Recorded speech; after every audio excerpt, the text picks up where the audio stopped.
La adaptación de la tercera temporada del anime de Classroom of the Elite va sumamente rápido, tan rápido que se están dejando mucho contenido de la novela en el camino. Sin embargo, esto no ha afectado en gran medida la historia principal, salvo algunos detalles que ya se los he comentado en videos pasados, pero sí dejaron de lado una de las historias más conocidas dentro de la comunidad que dio origen al meme de la Llanoconda. Pero ¿de qué se trata todo esto? ¿Cuál es la razón de hacer un video como este?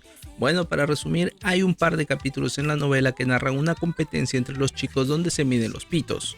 Sí, así como lo escuchas, todas las clases de primer año compiten por quién la tiene más grande para proclamar un vencedor.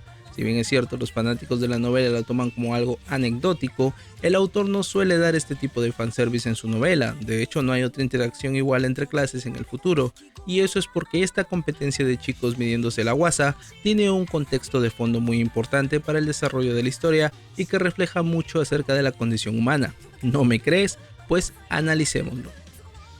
Esta pequeña historia empieza luego de un largo día de trabajo durante la prueba del campamento mixto. Los chicos van a las aguas termales para recomponerse y Kiyotaka y Kansaki tienen una conversación acerca de cómo se desarrolla la prueba. Ambos estaban alertas acerca de cómo afrontarían el examen final. Sin embargo, Yamauchi y Shibata se unen a ellos y les dice que se están divirtiendo mientras hacen un concurso sobre quién la tiene más grande. Kansaki se ríe pensando que es un juego infantil y él y Kiyotaka intentan alejarse de la situación, pero una voz se escucha detrás de ellos. Sudo aparece bloqueando la huida de Kiyotaka preguntando quién es el campeón hasta ahora. A diferencia de todos quienes se tapan con una toalla, Sudo estaba completamente desnudo haciendo alarde de su arma frente a todos. El campeón hasta ahora era Kaneda, el cuatro ojos de la ahora clase D. Sudo se acercó como el autoproclamado líder de la clase C y el duelo terminó en un instante. Solo faltaba la vista para determinar quién era el ganador y quién era el perdedor. Kaneda se fue sabiéndose derrotado. Y aquí hacemos el primer análisis. Todas las clases están enfrentadas, claramente hay rencor entre ellos. La clase A destrozó a la clase B en el Paper Shuffle y la clase D ascendió derrotando a la clase de Ryuen. Si hay algo que la mitad de los chicos dentro de este baño termal han perdido, es el ego. El ego es algo frágil, incluso aquellos que son los ganadores pueden necesitar alimentar su autoestima. Sudo sabía que estaba en deuda, su única virtud como persona es su capacidad atlética, pero su liderazgo durante el festival deportivo fue deplorable. Horikita, de quien estaba enamorado, no confía en él del todo y peor aún, parece más interesada en su amigo Kiyotaka. Sudo necesitaba un golpe de autoestima, y si con lo que Dios le dio puede alzarse como el campeón de esta competencia sin valor, significaría que dejó a su clase en lo más alto, pero Sudo no era el único que necesitaba reafirmar su ego, como veremos a continuación. Yahiko de la clase A se acercó ante Sudo y dijo que él no es el ganador. Sin embargo, Sudo al ver su desnudez reafirmó su superioridad y se proclamó el macho alfa, pero Yahiko no hablaba sobre él. Aunque esta competencia era estúpida, el orgullo de él y la clase A estaba en juego, así que lanzó el nombre de su representante, Katsuragi, el calvo que se estaba lavando con champú la cabeza, lo cual sorprendió a todos debido a la falta de conciencia para desperdiciar el champú de esa manera. Yahiko suplicó a Katsuragi que entre en la competencia, no podía dejar que Sudo se quede con el puesto de alfa. Katsuragi no quería participar, le parecía una estupidez, pero ante la insistencia de todos decidió pararse y plantarse ante Sudo. Yamauchi al parecer era el juez de esta competencia y se acercó para hacer la medición con la vista lo más cerca que podía. Empate, ese fue su veredicto, pese a que era imposible, pero ambos estuvieron conformes. Katsuragi se fue diciendo que esto era suficiente, mientras la clase A sentía un poco de alivio. Sudo aceptó que ambos compartieran el título de campeones, sin embargo, esta competencia estaba lejos de terminar. En circunstancias normales, Katsuragi jamás habría aceptado participar en la competencia tan estúpida como esta, pero entendía a Yahiko y sus compañeros. Su liderazgo en la clase A había terminado, Arisu había dejado que lidere la clase y solo había tenido equivocaciones todo este tiempo. Sabía que Arisu en parte lo había boicoteado, pero también era su culpa por no haber podido protegerse del todo. Yahiko, su mano derecha, aún lo seguía apoyando y muchos de sus compañeros también. Katsuragi era un hombre honorable que iba de frente y su estatus dentro de la escuela había caído. Sin embargo, Yahiko sabía de la gran anatomía de Katsuragi, así que esta competencia era un momento clave para levantarle la moral. Katsuragi entendió las razones de Yahiko y como Arisu no estaba presente, precisaba hacerse cargo al menos una vez más de la clase y dejarlos como los ganadores. Ishizaki se burló de esta competencia y dijo que su clase tiene al ganador. Sudo pensó que se estaba refiriendo a Ryuen, pero Ishizaki dio el nombre. Albert, es tu turno. El elegido era Albert, el chico extranjero de intercambio. Claramente Sudo sabía lo que se venía. La lucha por quién era el campeón de primer año también debería aceptar a Albert como participante, pero Albert era extranjero, la diferencia corporal era obvia. Albert era enorme, si comparamos el físico era como un estudiante de secundaria contra un estudiante universitario. Katsuragi y Sudo habían sido bendecidos con un físico por encima de la media japonesa, pero si la lógica se cumple, Sudo solo podía rezar para que el titán de Albert no fuera tan grande.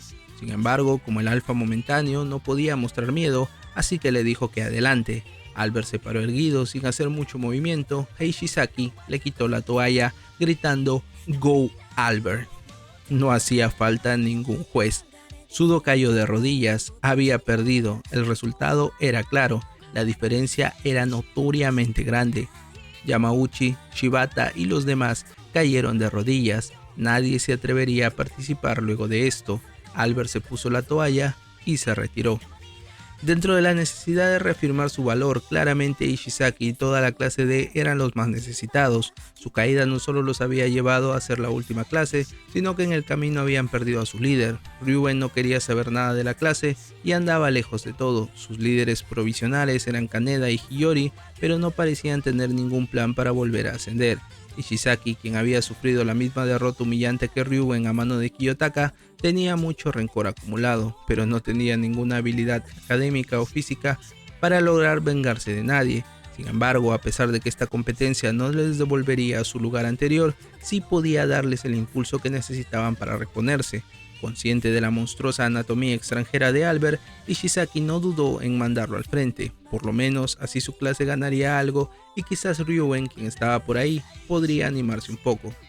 Pero una risa se escuchó detrás de todos. Koenji hacía su aparición y al ver la competencia se burló diciendo que nadie es rival para él, ya que posee el cuerpo supremo.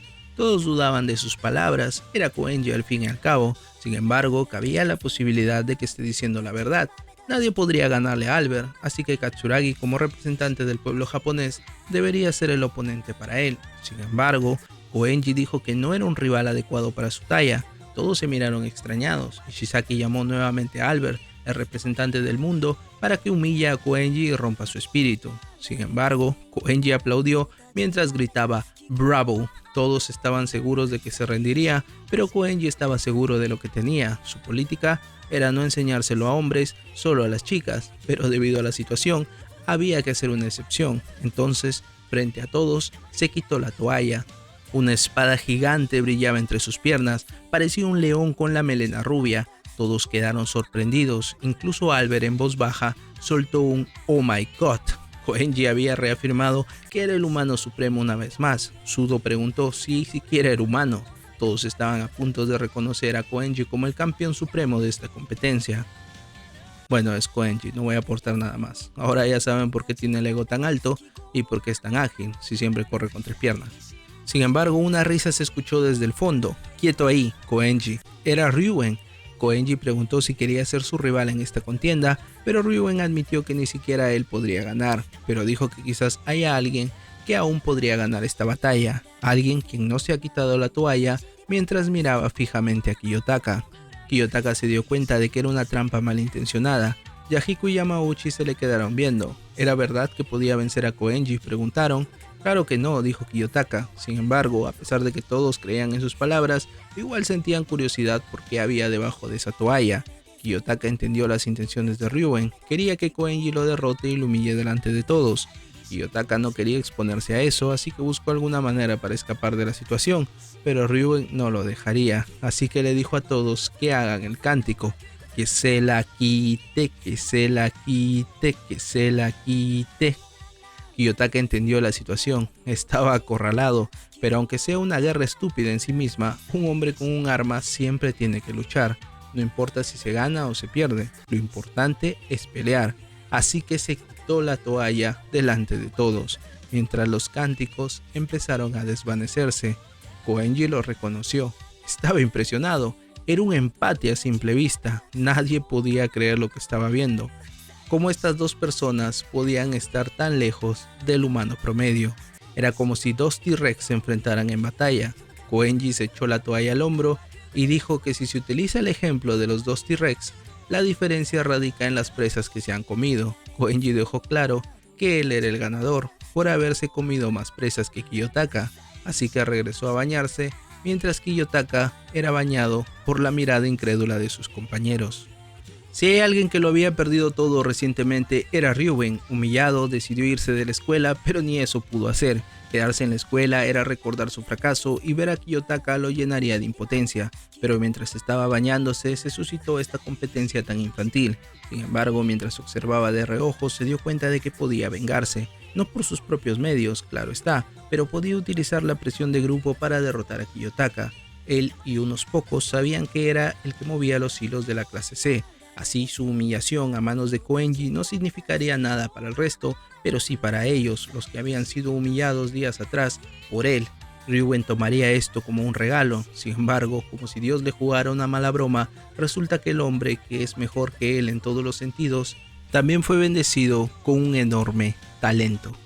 Como hemos visto, esta competencia de verse el nepe entre todos no fue solo una historia más, es una batalla con muchos matices que el autor nos quiso dar a conocer. Desde hace más de 8000 años, cuando la primera villa fue creada por el hombre, se buscó siempre la figura de un líder que pueda guiar a la comunidad hacia la prosperidad. Dicho líder fue elegido por ser el mejor, pero para eso tuvo que existir la competencia. ¿Cómo saber quién es el indicado? Pues hay que hacer un proceso de descarte. Esa competencia ha regido la civilización durante cientos de años, lo que ha generado un hombre competitivo por naturaleza en busca de ser el mejor por sobre los demás. Así que aunque esta competencia parezca una estupidez, en realidad es el proceso natural de chicos que están relajándose durante la guerra de clases. Muchos se juegan su futuro, pero antes de llegar a ese momento, tomémonos un tiempo. Así como los alemanes e ingleses en 1914 se tomaron un tiempo para festejar la Navidad jugando al fútbol en tiempos de guerra, lo mismo que sintieron esos militares en ese momento mientras competían junto al enemigo en un partido de fútbol sin sentido, donde no se ganaba nada, es lo que sintieron estos chicos mientras se veían el pito entre ellos. Si llegaste hasta aquí no olvides dejar tu like y si te gusta mi contenido puedes suscribirte y activar la campanita. Y ya si eso me puedes seguir en TikTok donde subo contenido variado de anime o en Instagram donde subo historias y respondo mensajes privados. Aquí a la izquierda te dejo algo que te podría interesar. Nos vemos en otro video.